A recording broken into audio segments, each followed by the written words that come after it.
Welcome everyone. Thank you for joining us for another session in the Shape Rotator Hackathon.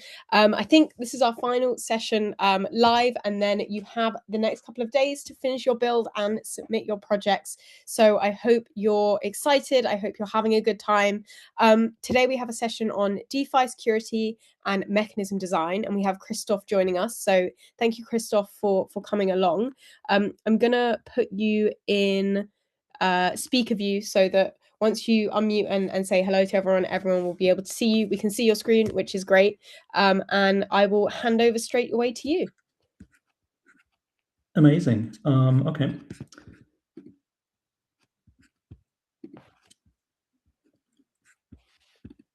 I don't see anybody, but that's fine, right? Oh, it's a it's a webinar. So okay. Everyone is backstage, and we're the only ones on stage. Okay. Good. So webinar, sure.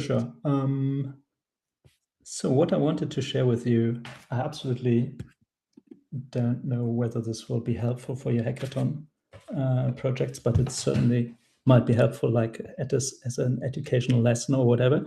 I wanted to look into mechanism design from more like a security adversarial angle, because we built systems and blockchain systems where people want to rug you constantly if you build a mechanism.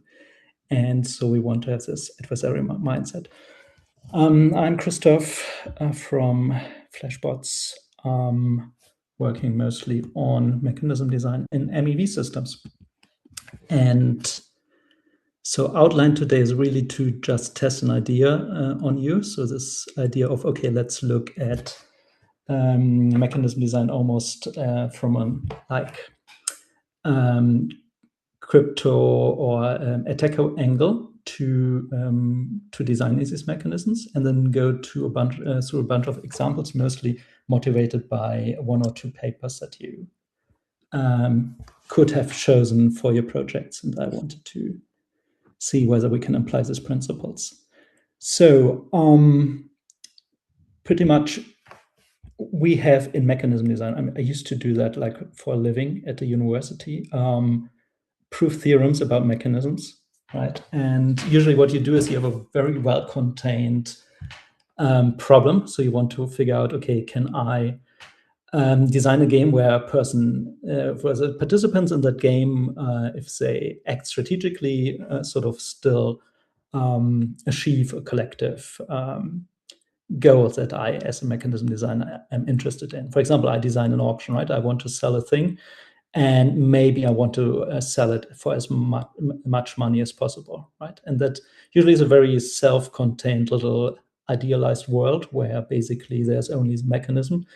We sort of assume that everybody has only a fixed set of strategies available to them in an auction. They can only bid in the auction. That's all they can do.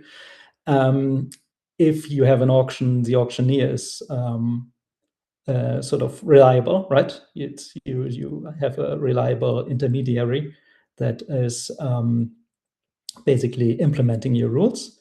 And then there is only so much that can go wrong, right? So you can only basically design a stupid auction mechanism where people don't bid nicely, but it's not like that we have problems of the auctioneer leaking information to participants. We don't have problems of bidders in an auction maybe colluding with each other secretly or publicly and so on, right? And that is a very nice sort of world to study. But then if you go into permissionless systems like blockchain systems, that's basically the Wild West in comparison to that. And then probably more like a, how do you call it in cryptography? I guess crypto analysis or whatever mindset, right? So how can I break a mechanism? What would be the better way of looking into mechanism design? So that's sort of the thesis I want to give you. And so let me start with a stupid example, but it has a point. So you want to, for example, you want to give away a single valuable thing, right? So we have several kind of mechanisms to do that. So one very popular one is a lottery. So you have one thing to allocate. You have a bunch of people who would like to have that thing. And maybe you're interested in fairness. You're not interested in, maximizing your revenue. So lottery does the job, right? So everybody has same chances in the lottery. You draw a winner randomly. And that is sort of what we call incentive compatible in mechanism design. So everybody has an incentive just to show up to the lottery and see whether they win. So it's sort of trivial mechanism. Now, if you deploy that in blockchain systems, sort of like a gazillion things can go wrong. And in particular, for a lottery, you have the straightforward, easy, attack of just sibling, right? So because you can create arbitrary identities basically for free. So what you can do is you can just show up with a, my mental model of a sybil is always I take myself and put on a mustache, right? So I show up with 1,000 different mustaches, and that will increase the chances in the lottery, right? That's why proof of work exists. That's why Bitcoin, cannot just run a lottery of allocating block proposal rights.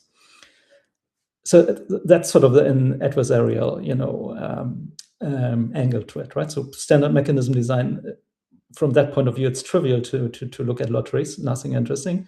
But now you have additional attack vector of symbols. Auction is a sort of the other canonical way of giving away something. So now you want to give it away to the highest value bidder. That's sort of standard efficiency and money maximization would ask you to do that. And sort of, auctions achieve the goal, but as I said, so we're usually not too worried about the auctioneer misbehaving. Now, I come from MEV land, so I come from environments where basically an auctioneer is very often a block proposer or is a validator or is somebody sort of who plays a role in the protocol, and so they could, in principle, do all kinds of things with the information that you give to them. So they can see the bids. They might take that information to bid themselves in the auction, right? Because they might be interested in actually winning that auction themselves. Think about a common value auction like a financial asset. If somebody bids a high value on something, then that might mean that this is something that is very valuable. So I could take that information as an auctioneer, bid myself in that auction. Right, that is a standard story of MEV. We should be worried about collusion. I mean, we also worried about collusion in like classical auctions, but we have a legal system that sort of prohibits that. And we don't have like this beautiful substrate of a blockchain, which is a very nice coordination mechanism where you can deploy mechanisms to collude effectively in an auction. And I mean, there are myriads of examples in blockchain systems where basically people build some, I mean, they don't call it a bidding ring, but they build something equivalent to a bidding ring, call it a protocol, and ship that to users that use that to coordinate their behavior. Okay, so those are just examples. So you take something that is well understood in mechanism design, auction, very boring. Meyerson has written the theory in the 80s. We know what is the optimal auction. All breaks down if you deploy it in this adversarial setting, in the sense that people can chill bit, leak information, collude more easily, and so on. Okay, so that's my sort of spiel on this, what can break a mechanism design if you deploy them here. I came up with this list of things that you might want to look into first if you want to do this kind of adversarial attack-based analysis of mechanisms that you build and want to deploy on blockchains. Probably not comprehensive or exclusive, this list, but I think those are the main things that I usually look into. And also these papers, if you have read through them, they do the analysis of looking into, for example, collusion, Is a Sybil attackable? What happens if the guy who is, I know, processing the bits or the messages in the mechanism is a party that you can bribe? We call that MEV, or an instance of MEV. Those are things that you should look into. So Sibylling, right? So that breaks many mechanisms that work very well in the normal world, because we don't have a notion of identity usually. So or fixed identity, we cannot verify who's who. And I mean, in classical mechanism design, that, I don't know, auctions is a big example, but also voting mechanisms that you have in sort of the non-blockchain world, that is less of an issue, because you have a notion of identity, so that is less of an issue, and then also understudied. Collusion, as I said, is not that this doesn't happen in other environments, but it's more like it's easier to do in blockchains, and sort of is a legal gray area, right? So it might be that it's also illegal in blockchain systems, but people sits in all kinds of jurisdiction. Enforcement is hard, and maybe nobody cares. MEV is what we study in Flashbots a lot. Is this idea? Okay, if you use blockchain to execute a mechanism on top of that, then there is always a block producer or a bunch of people involved in block production. And what they can do is, in principle, they can censor you. They can order messages in such a way that they can tweak the mechanism in ways that gives them personally a better outcome. Okay. Finally, what I think is also sort of, you stack mechanisms on top of mechanisms in blockchain systems. So mechanism might work in isolation, but then maybe somebody external to this particular mechanism, and I give you examples later on, might have actually an incentive to mess around with it, because that mechanism sort of generates something that is the input of another mechanism. So they're not interested, in winning something from the mechanism itself, but they might want to create a signal inside of the mechanism that would give them a gain somewhere else. Yeah, like standard.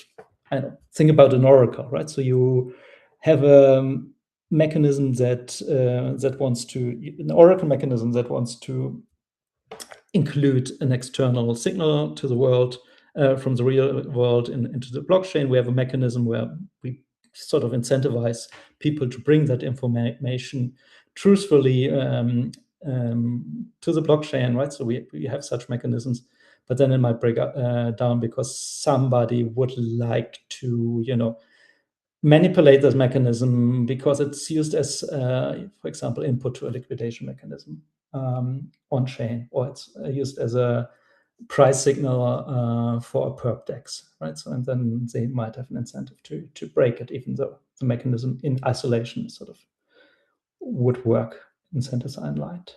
Okay.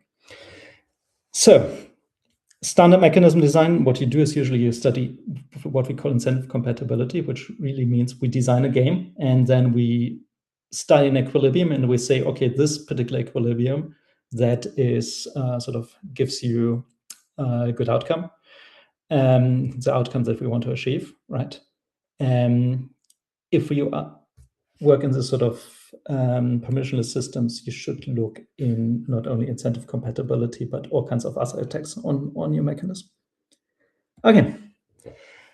I wanted to go into what, so I have looked into the different mechanism design papers that were sort of part of the hackathon. And this one was probably selected by fewer people, but it was the most fun and the most interesting to me. So I want to spend some time to talk a bit about it and go through these ideas that I hopefully motivated. So that this is also the title is just fun. The mechanism is called right. So it is this oracle mechanism.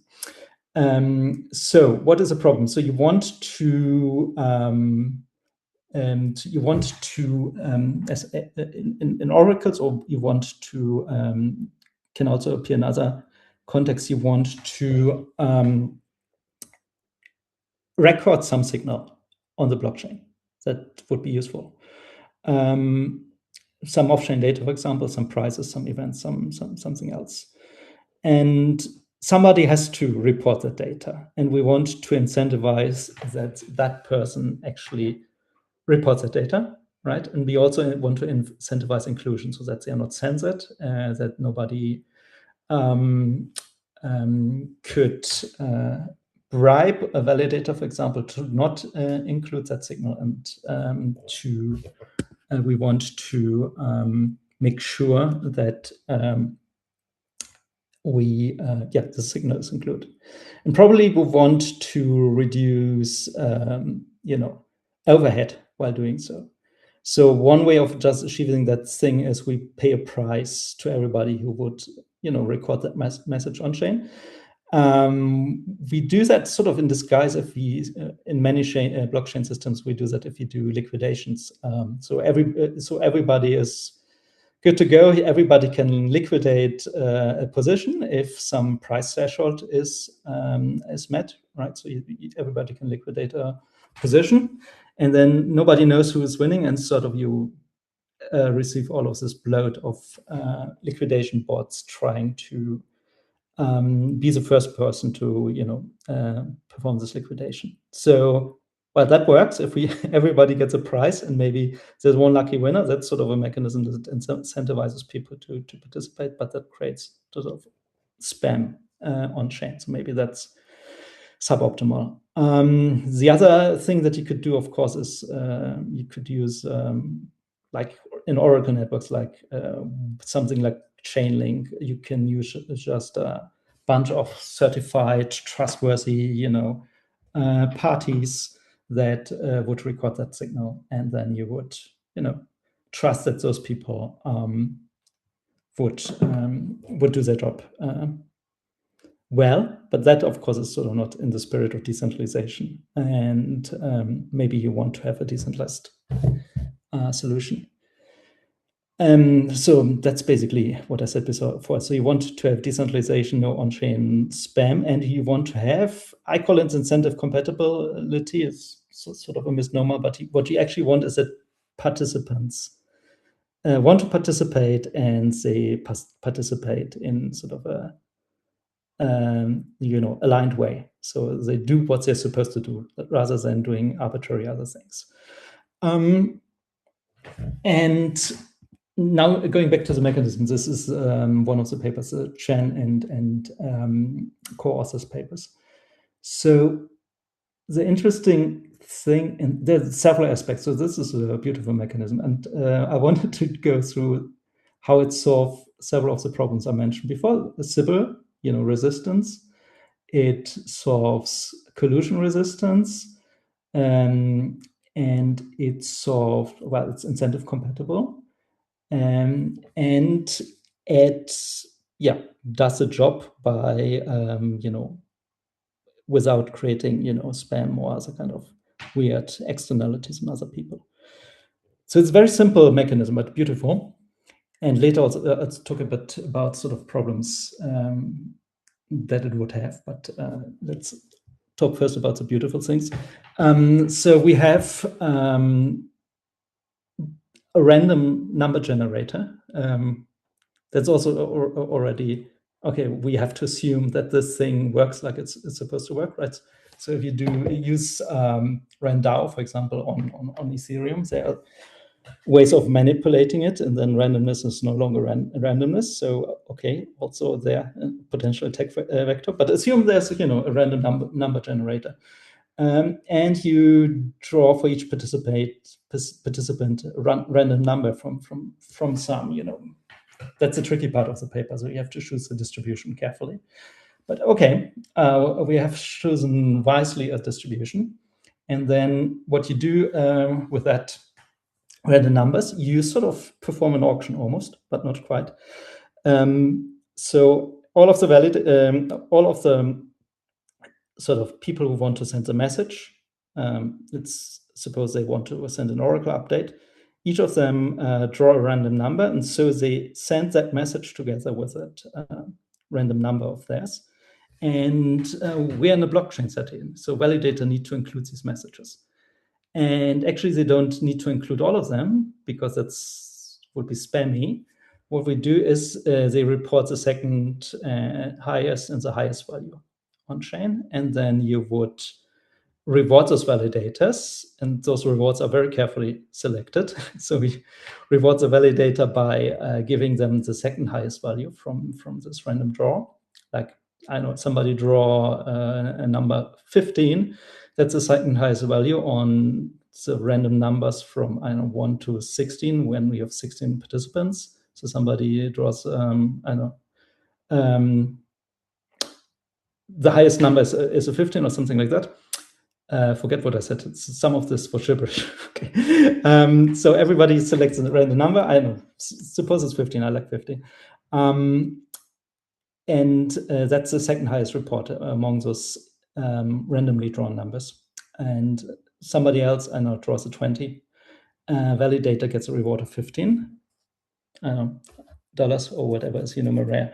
The winner gets the difference between 20 and 15, which is 5. So one of the guys also is rewarded, one of those message senders or signal senders to this mechanism.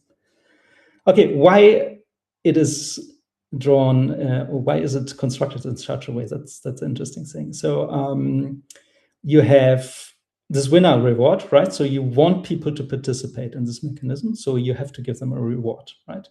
And true, not everybody is winning, but it's a lottery, but a carefully designed lottery. So if you win that carefully designed lottery, then you get a reward, right? So and that gives you an incentive to participate in this mechanism. Good.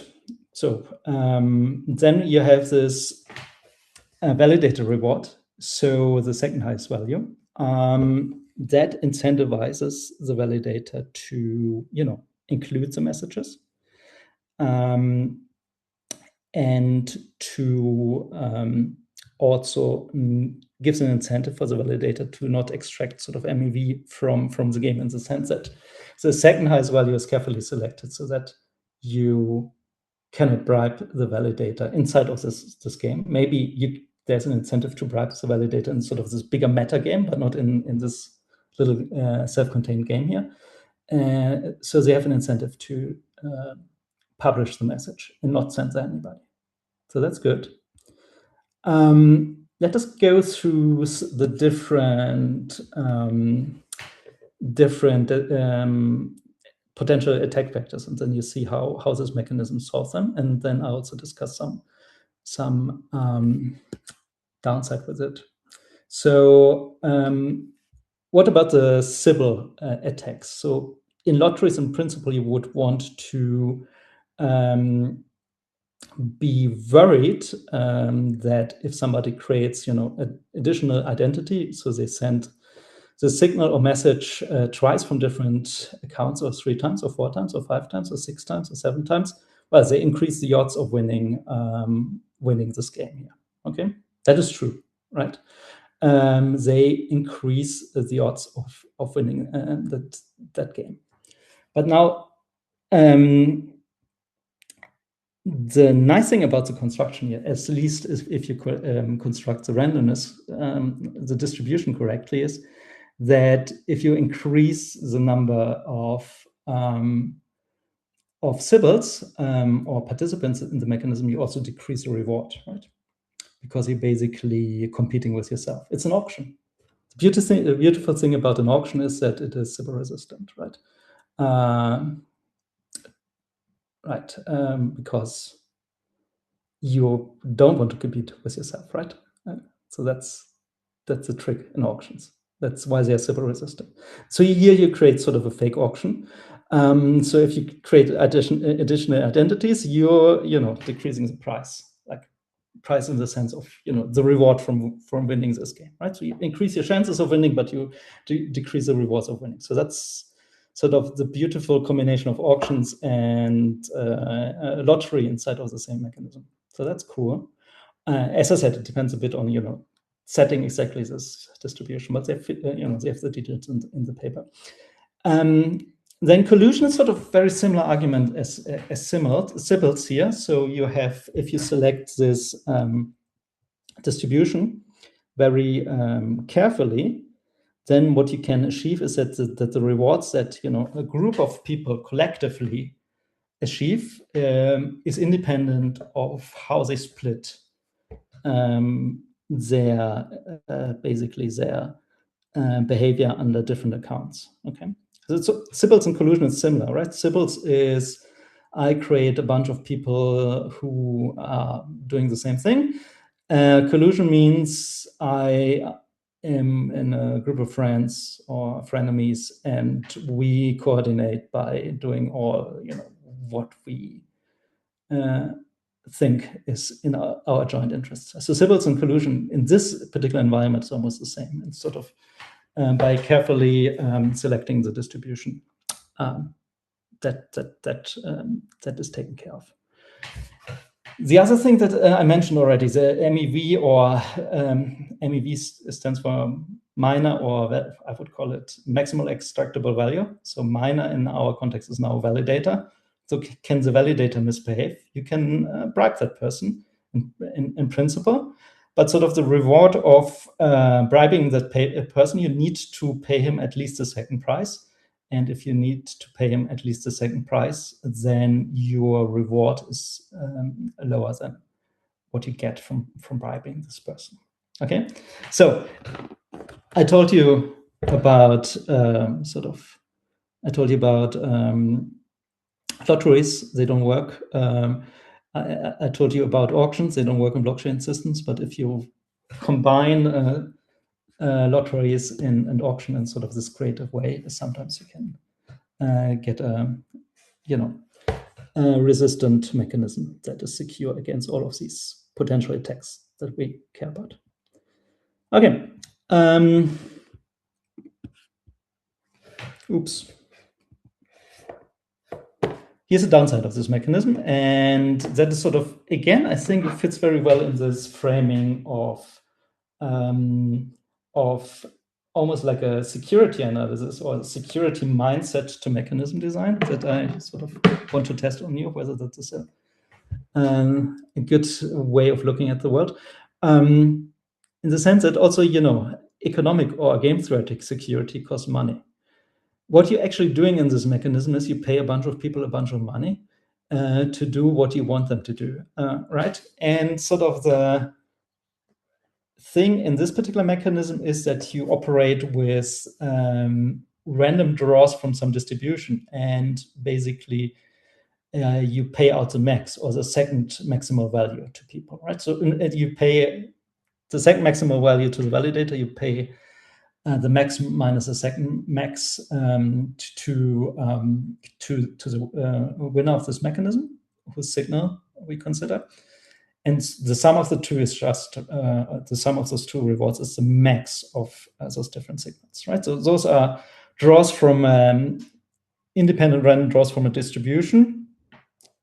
If you look in a statistics textbook on order statistics, right, you know that the max of independent random variables is increasing in the number of draws that you max over, right? So the more participants you have in this mechanism, the more you need to pay out in terms of rewards.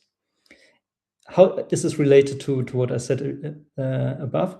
Actually, this is necessary to achieve these kind of guarantees that we wanted to have. Sybil resistance, for example, is necessary, at least for the way we've constructed this mechanism, to increase the rewards in a particular way, scale them in a particular way if we increase the number of participants. Same for this, bribery resistance property. So you have to have this, dependency on the number of participants in the mechanism.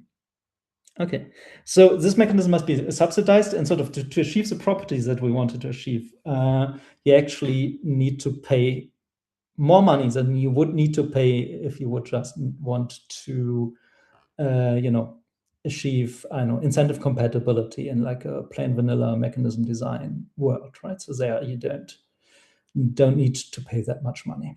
You don't, need to pay out all of these rewards. Open question for this particular paper. I haven't, I draw my attention, but I don't know how to think about it. But maybe you want to think about it. So we have this mechanism that in principle works, but it pays out a bunch of rewards. Sort of, you can then do the, max, min, max. I don't know what it is. So you want to pay as little as possible in terms of rewards in order to achieve still the same security guarantees, right? Could there be a better mechanism, or can you play around with this mechanism to achieve that goal? Presumably, if you want to ship that as a product to incorporate Oracle updates on a blockchain, people care about not paying excessively for Oracle updates. And now you also have to think about the metagame, right? So if we wouldn't want to attack such a system, and I don't know, out of spite or because it is a competitor to us, or it is, I hate the guy who deployed this mechanism. One way of, increasing sort of the cost of this guy is to, create additional bidders in this mechanism. So that's a potential, problem with such a mechanism in principle, or an attack vector. So that's about the pro mechanism. I like the acronym. I wanted to also highlight a bit what I said, I think, as a fourth bullet point, and then maybe we can open it up a bit for discussion, because I feel I'm giving an internal monologue at the moment. So I wanted to highlight this fourth additional point, that this mechanism sort of is well crafted by also a bunch of very clever computer scientists. It's beautiful paper. But then if you confront it with the real world, you have to think about the bigger context in which it would be deployed. So if you would literally use that as a mechanism to include Oracle updates in a blockchain, well, as I said, in a self-contained way, this mechanism might not be attackable, but you could think, okay, adding an Oracle update, there's significant, basically, financial value in it. For example, if the Oracle update tells you we can process a lot of liquidation on your favorite perp DEX, well, that's very valuable. So people would have an incentive to still bribe the validator to stop that Oracle update, or not stop that Oracle update. And you have these sort of out of game, incentives to mess around with the mechanism. Of course, if you draw, the boundary of the mechanism big enough, there's nothing that you can do in general, right? So even, Bitcoin, you can attack if you have enough money and enough of a financial interest to destroy it.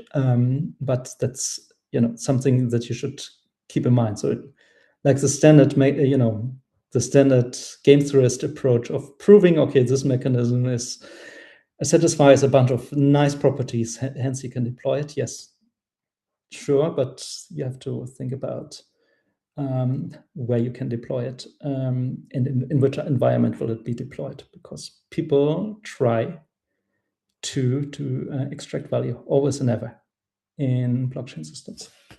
Okay, I think I stop here because I have additional content on the other papers, but maybe there's something that we want to discuss, or there's something from the chat. So someone in the chat asked earlier if you would cover anything on the elastic restaking paper. And actually, Andrew has just asked an interesting question, which is, how do you recommend builders adopt mechanism design? You can read his full question, but it would be quite cool to see you talk through, if you know the elastic restaking paper, because I know you had a look at some of them, but maybe if you had seen that one, if you could talk us through what your process for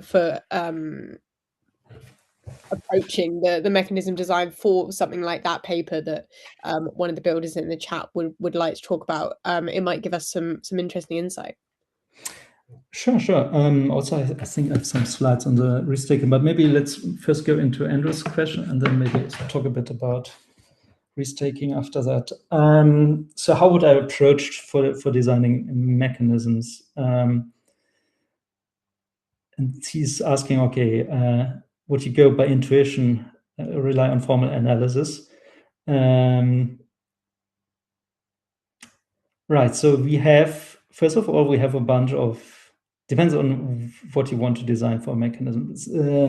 We have a menu of mechanisms. That's always true, right? So people have studied mechanism design for, I don't know, 60 years, 70 years. You have a menu of mechanisms. And then you can check whether they sort of are useful in the environment that you want to apply them to. I don't, what is a good example? You want to design AMM for trading I don't know, perpetual futures. You could check in the mechanism design literature what kind of trading mechanisms have people thought about. That's one way. Then you have a bunch of intuitions usually about mechanisms that come from, I don't know, experience or from folk wisdom. Auction is a good example. Auctions are so well understood. And you have a bunch of things that you don't find sort of in the, in the canonical papers of optimal auction design, but sort of it's knowledge that is shared among practitioners. For example, if you care very much about collusion in your auction, you want to do sealed bidding, right? So, okay, you can prove that formally, but it's also intuitive, right? So if you do open bidding in an auction, then that allows people to coordinate more easily, right? This allows them to share information more easily. And it allows also to see, defection from colluding behavior, to identify it more easily. So that's sort of folk wisdom that, that is known. Then you want to go, everybody studies in like auction theory 101, the second price auction, and says, okay, that's incentive compatible. That's great. But nobody uses, almost not nobody, but it's very often not used in practice. And that also has to do with collusion. So collusion is harder to do. It's not impossible to do, but it's harder to do in like bidding collusion in the first price auction. So you might then deploy first price auction rather than a second price auction. Okay. Then a bunch of, these kind of intuitions that people hold. But that's not a good recommendation because probably people are not mechanism design like super experts. The other thing is that was sort of my angle in this talk a bit is, okay, you start with an idea, maybe you have a good idea, and then you want to, it's not like it's many things in mechanism design. Usually many things achieve a goal, right? So you don't want to deploy a stupid mechanism, but there are like hundreds of mechanisms that probably do an okay job usually. So you can be creative, but then you want to think about it in terms of how could you attack such a mechanism? How could you mess around with it? What would well-financed, capitalized player who has financial interests and wants to just extract as much value as possible from your mechanism, what would such a person do? What would a sophisticated, I know you deploy a DeFi application, what would be a sophisticated searcher do in your mechanism? You think about this sort of, how could you attack it? Then many things actually you can test in production. It's not like if a mechanism breaks, it breaks usually more gently than like, I don't know, if something more fundamentally breaks in I don't know, if a DeFi contract is hacked and somebody steals a lot of money from you, that's much worse than if you have, deployed a bit of a stupid AMM which leaks money to certain kind of people, right? So you can patch it, and some people get richer, some people get a bit poorer, but it's not like the end of the world. So you can also learn from, I think, user behavior. I mean, there are a bunch of mechanisms that Flashbots uses in the products where I know, okay, they are not like they are some. If somebody really would look into them, they could probably extract MEV from them. Maybe there's not enough money or reward for them to attack it, or they haven't found it yet. But it's not like as bad as, I don't know, cryptographic protocol gets, there's a security bug in them, I would say. So that's, I don't know whether that answers Andrew's question, but yeah, be creative, try to find holes in it, how can it be exploited, and then worst case, test in production. Okay, let me go back to my slides. I'm still sharing, right? Okay. Restaking. I wanted to apply a bit the same kind of mindset to restaking. Disclaimer, I've spent way less time on this part of the slides than on the other part of the slides.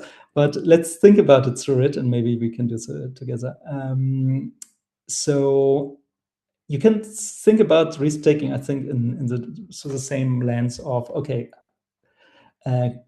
would it make sense to collude in restaking protocols? Yes, obviously. So how can we make them, more secure against collusion?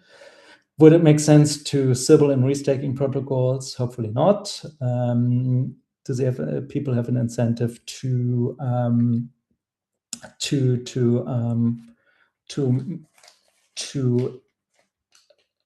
use the protocol as intended? And finally, is there MEV in the sense that, okay, some protocol actor could, for example, create a slashing event or something like that could wreck a restaking mechanism. So you could think about restaking in the same kind of way. Wanted to summarize briefly, but this elastic restaking network paper. So if you know the Eigenlayer paper, probably that's the most famous restaking service out there, that has sort of this issue that, or not an issue, I mean, it depends on your point of view. Friend Akaki has written a paper on that basically the amount of stakes that you use to secure Eigenlayer, sort of you could do that more wisely, right? So you could allocate the stake more wisely to achieve better security guarantees. And the idea of this elastic restaking network paper is to not, use the stake basically to equally for all of the different services, but you partition or you allocate your stake and give weight to the different services. And those weights, in principle, they don't have to add up to the total stake, but then we have, when some stake is lost, we reattribute the stake to cover the remaining allocation. So that's the elastic restaking network paper. One possible attack on that is on restaking protocols is in general is this sort of coalitional attacks on this. So basically, and that's actually true also in like just staking. If you find enough people to join your coalition that want to break a protocol, and the price of breaking the protocol is larger than the reward of securing the protocol, you break the protocol, right? As I said, you can, if you have enough of a financial interest, you can probably break Bitcoin if you wanted to, or Ethereum, right? Just bribe all of the people. Now, in restaking networks, it's more fragile, even, right? Because in principle, you can then use sort of an attack that would, attack another service, one service through another service. And the approach this paper is taking is sort of a security approach, right? So they're saying, okay, we want to design a restaking network in such a way that if no coalition, there's no coalition, coalitions can find always a profitable attack in principle in this thing, or they could do that, but we want to make it very hard to find a profitable attack. That's more like a, cryptography argument almost, right? So we want to make it hard to find an attack rather than we want to make it impossible to find an attack, profitable attack. So that's the idea behind it.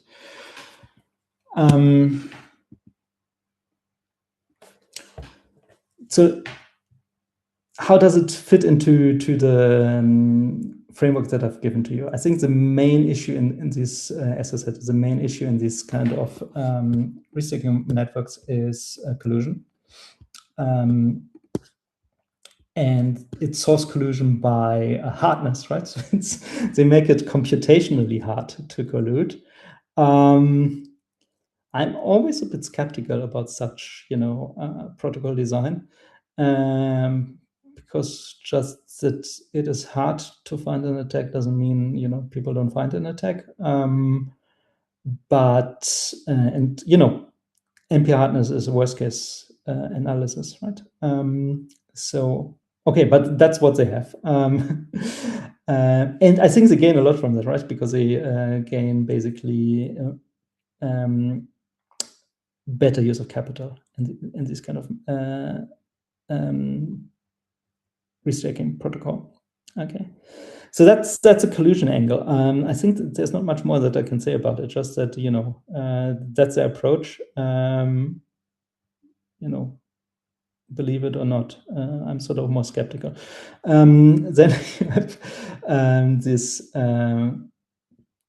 this sort of more MEV angle, right? So you could have these malicious or Byzantine services that could slash validators, trigger a slashing event unjustly, right? And then you could have this cascading behavior that's sort of an attack, but sort of that's more like a Byzantine agent argument, right? So I don't see any clear, clear MEV in that, other than okay, there could be this meta MEV by breaking, some service I can extract a lot of value from that. Okay. And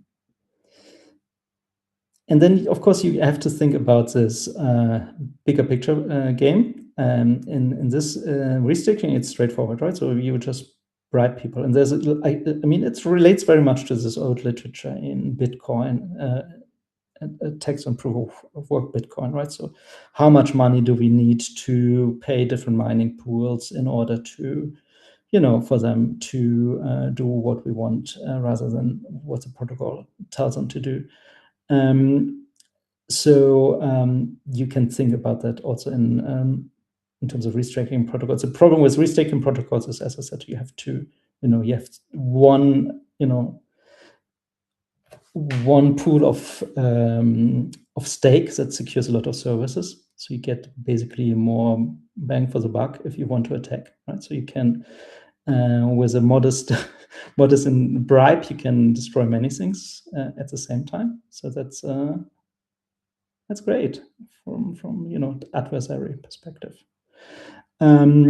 So are there any more concrete prompts about, you might have heard from, the way I framed it, I'm not a huge restaking fan, but are there any more concrete prompts from the audience about the restaking paper? And I'll direct that to Aroso. I hope I'm pronouncing your name nearly correctly, because you had interest in this paper. What are your thoughts? If you're happy to type in chat.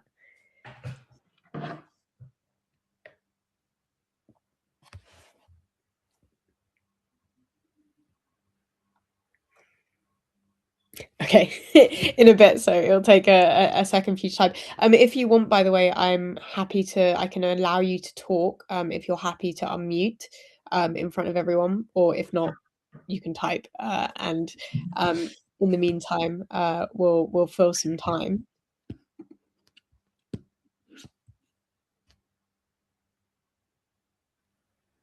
I assume they're typing something long, so we'll give them a chance to do that. Thank you, Christoph, for coming in, by the way, and delivering this session at the end of the hackathon. Even if not for changing how people are designing mechanisms for their actual hackathon projects, because it's quite late to be thinking of doing that. I hope that some of the things that you've been talking about have started some wheels turning in some people's heads for the future, and things they might think about. Cool. Let's wait, was it there? No more prompt. Okay. All right. I'm in Discord otherwise if people have questions. Okay, yeah, maybe we'll ask Aroso, who I think was typing something, but might take some time to head over to Discord, and maybe continue the conversation there, because we are very close to our end time. So if we have no other prompts for other papers or anything.